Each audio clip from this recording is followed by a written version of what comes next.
Ассалаумағалейкум, қалайсыздар? Жалпы бұл видеода біздер минималистичный, тез жасалатын және анимациясы бар тегін презентацияны жасайтын боламыз. Жалпы көп дизайнерлер Canva деген инструментті көп менсіне бермейді, иә.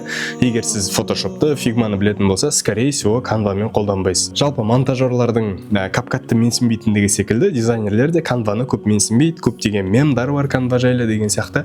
Бірақ соған қарамастан, вкуспен жасайтын болса, Canva'да тегін қажетті инструменттердің барлығы бар. Және маған ұнайтыны ондағы қарапайым анимациялар. Ол презентацияны аша түседі және профессиональный көрсетеді. Ол үшін сол инструменттерді дұрыс пайдаланып, ең бастысы дизайнды вкуспен жасау қажет. Окей, ендеше уақытты көп созбайын, қалай жасалатынын көрсетейін. Ең бірінші, жалпы кез келген өзіңіздің браузеріңізге, ол мейлі Safari болсын, Chrome болсын, Яндекс болсын, Canva деп жазасыздар, регистрация жасайсыздар, оның барлығы қарапайым түрде жасалады. Содан кейін жалпы мына жерде создать деген кнопка бар. Сол создать деген кнопканы басып, презентация дегенді бассаңыздар болады.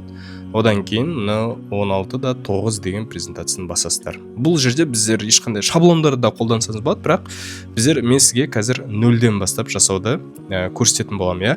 Және біздерге фонды кесіп алу үшін көмектесетін жасанды интеллект бар. Яғни Photoshop деген сияқты нәрселер әрине бар, бірақ Recraft AI деген жасанды интеллект бар. Сол жасанды интеллект арқылы сіз фотоңыздың фонын кетіре аласыз. Сізге белгілі бір регистрация жасағаннан кейін токендар береді. Сол токендарды пайдаланып, кейін өзіңіздің фоныңызды кесе берсеңіз болады. Осылай мына жерде upload image'ді басып суретімізді саламыз. Суретімізді салғаннан кейін мына жерде жоғарыда remove background деген бар, remove back'ы. Соны басасыз. Соны басқаннан кейін бізде мына фоны кетіріліп жатыр. Жалпы Canva'ның өзінде де бұл инструмент бар, бірақ бұл мұнда платный версиясында. Яғни бізге қазір бесплатный керек болғандықтан бірнеше фотоларды осы Recraft AI-дан шамалы ғана токен береді сізге күнделікті, сол токендарға кесіп алып отырсаңыз болады.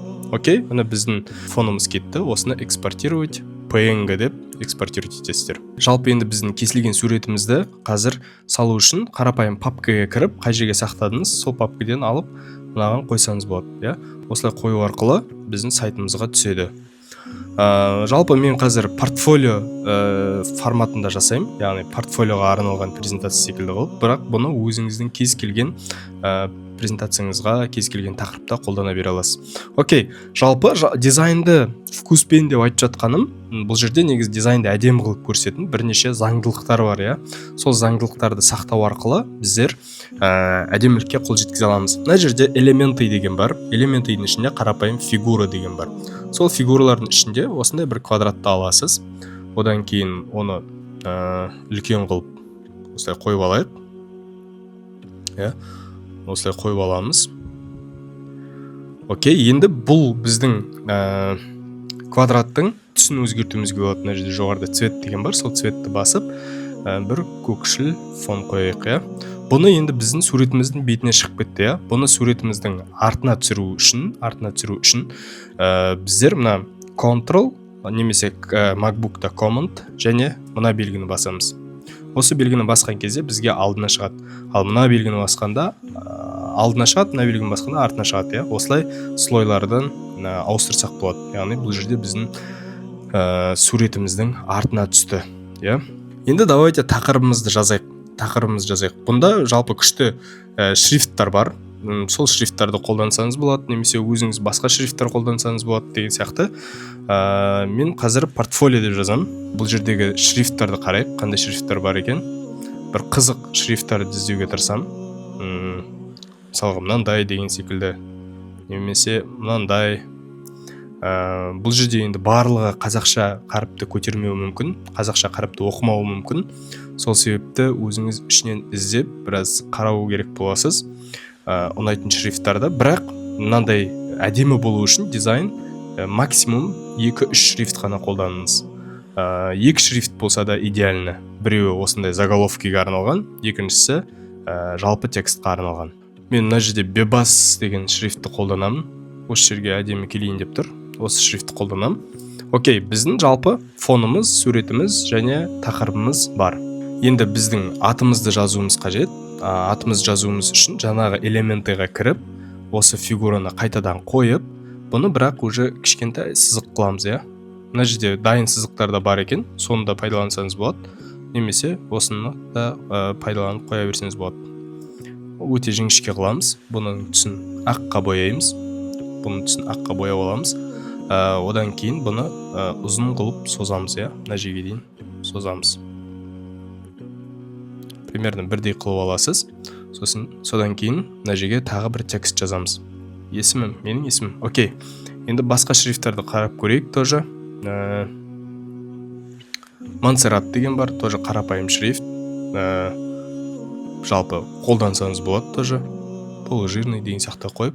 Мына жерде бассаңыз, мысалы, шрифттарды басқара аласыз, яғни выравнение по центру, по левому краю, по правому краю деген сияқты кәдімгі Word-тағы бар инструменттер, Одан кейін мына әріптердің бір-бірінің арасын жақындатып алыстата аласыз. Одан кейін астыңғы сөз бен үстіңгі сөздің арасын алыстап жақындатуға болады. Менің есімім деген сөзді қойдық. Мына жерге копировать ету үшін осы жерден мына жерде дублировать дегенді бассаңыз болады. Солайша мына жағына тартып әкеле аласыз. Мысалға граф дизайн. Основной тақырыптарымыз қойылды. Мен тек мынаны кішкене тағы да былай жоғарыға көтергім келіп тұр. Енді біздер жалпы декорациямен айналысамыз. Бұл жерде ескерте кететін момент, жалпы декорация жасағанда көп артық кетіп қалмау керек, Осы минимализм стилін жоғалтпауымыз қажет. Окей, енді жалпы мына жерде мен шрифтті мынандай эффект жасағым келіп тұр. Қазір шрифтқа мына жерде шрифтімізді бірінші біздің артымызға шығарып аламыз, бағана айтқандай. Сосын эффектіні басып, эффектіні басқаннан кейін мына жерде әртүрлі тексттің эффекттері шығады. Бізге мына контур деген қажет. Бірақ контурды қатты мынандай қалың қылмаймыз, жіңішке қыламыз, жіңішке қыламыз осындай. Содан кейін непрозрачностьті азайтамыз. Примерно осындай қылып азайтып, үлкен қыламыз. Шрифтімізді жалпы үлкейтіп, артқа осылай қойып қоямыз. Біздің жалпы фонымыз дайын болды. Енді мынандай элементтардың ішінде әртүрлі қызық фигуралар бар, мына жерде фигуры деген.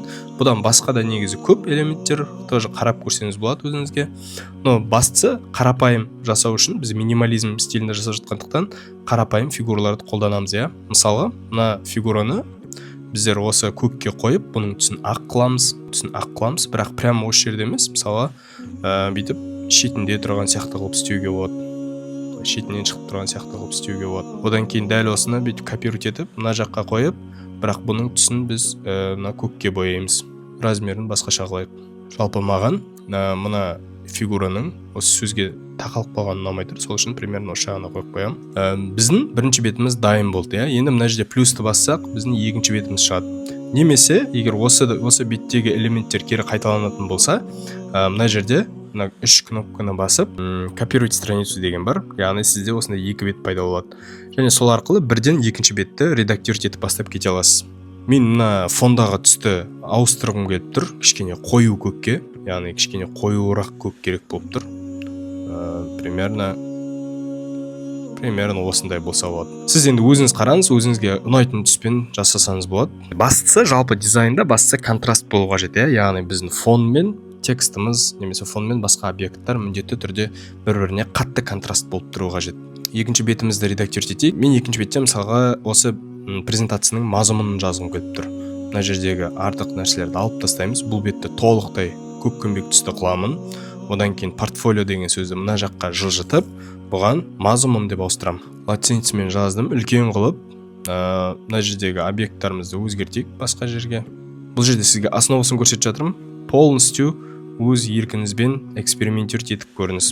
Окей, мына жерге енді мазмұнға біздер мысалы былай жазайық. Ең бірінші мен туралы болады, одан кейін skill, яғни менің уменияларым, қандай программалармен жұмыс жасаймын деген сияқты.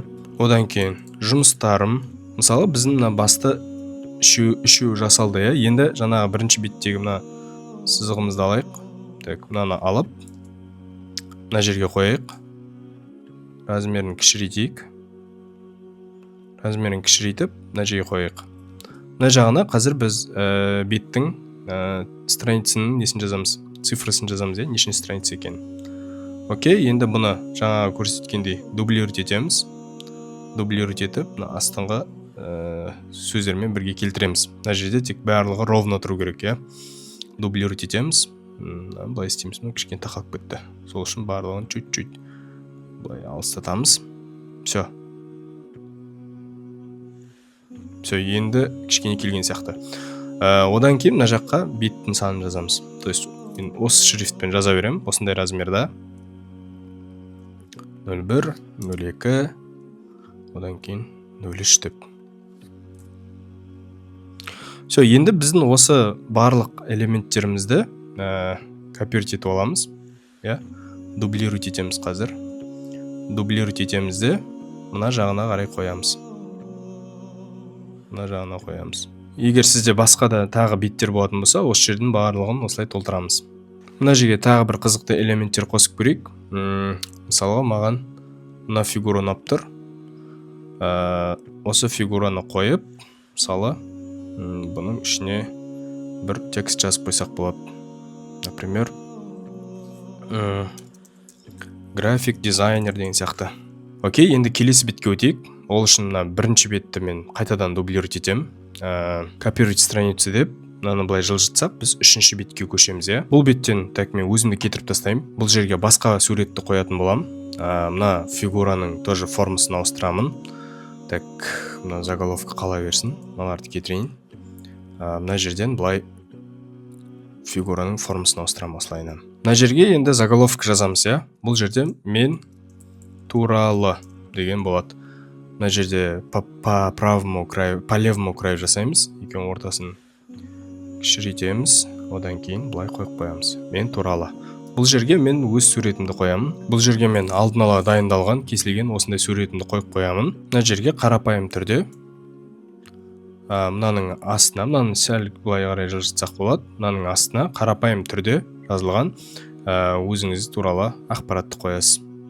Мына жандары барлығы бірдей болу керек, бірдей сақталуға қажет. Осылай қойып қойсаңыз болады. Мына жердегі элементтерді тағы да примерно өзіңізге қызық қылып ойнатсаңыз болады. Кстати, бұнда 3D элементтер бар. Тоже қарап көрсеңіз болады. Квадрат дегенді кетіп тастайық. Мына жерде 3D деген бар. Осы жерде тоже 3D қызық элементтер бар. Оны қойып қойып, былайша айтқанда, мына жерде поворот дегенге кіретін болсаңыз, әртүрлі өзіңізге қажет ракурсынан пайдалана аласыз.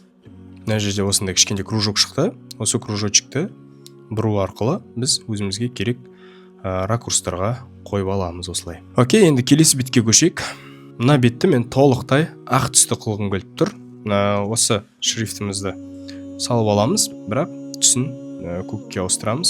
Не істей аламын деп солай жазып қойсаңыз болады. Мен не ұсынамын деген сияқты. Мына жерге жалпы әртүрлі қандай программаларда жұмыс жасайсыз, соны салсаңыз болады, немесе өзіңіздің бір жұмысыңызға қатысты иконкалар салсаңыз болады. Ал мен жалпы қандай программаларда жұмыс жасаймын, солардың иконкасын салатын болам. Яғни бұл Photoshop, Illustrator, After Effects деген сияқты. Және жанына мен жасайтын услугыларды жазып қоям. Осылай жазып қойсаңыз болады. Одан кейін жаңағы біздің 3D элементтерімізді немесе осы инструменттерімізді алып, тоже осы бетке копировать ставить етсек болады. Так, мен фотом кетіп қалды.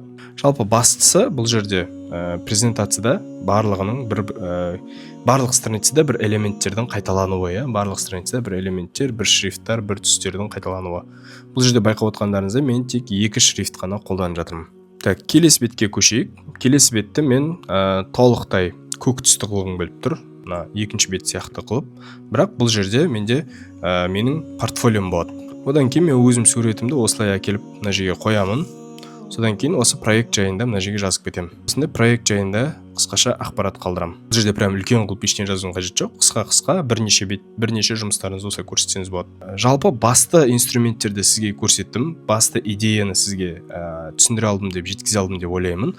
Осылайша сіз ары қарай әртүрлі презентациялар жасай аласыз. Енді давайте анимация жасайық. Бірінші бетке келеміз. Содан кейін бүткіл мына жерде тұрған элементтердің барлығын анимировать етуге болады. Бірақ фотоны керек емес деп ойлаймын.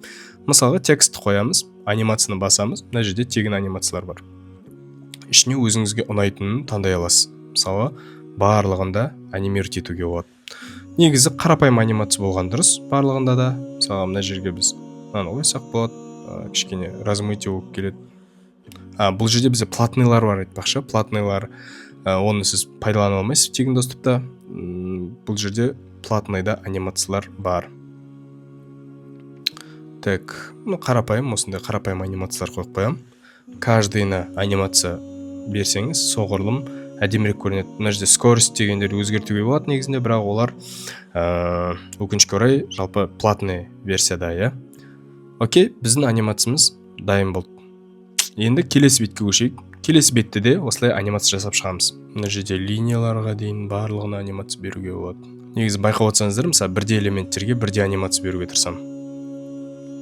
Себебі бұл бір единый стильді қалыптастырады да. Все, дәл осылай барлығына анимация қойып шығамыз. Енді бұлардың барлығын қарау үшін мына жерде презентация деген бар. Соны басып, презентация дегенді басып, мына жерде презентация деген кнопка шығады, соны басасыз. Все, бізде основной экранға шығып, жаңға қарай секірткен кезде біздің презентацияларымыз осылай секіріп отырады. Артқа жүруге болады, алға жүруге болады. Осылай анимация болып шығады.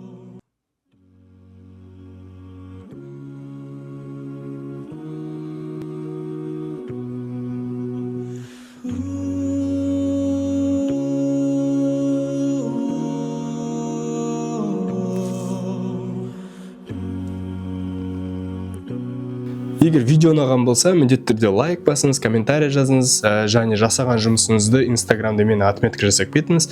Мен қарап, өз отзывымды жалпы дұрыс емес, қай жерін түзеуге болады деген сияқты пікірлерімді айтатын боламын. Рахмет.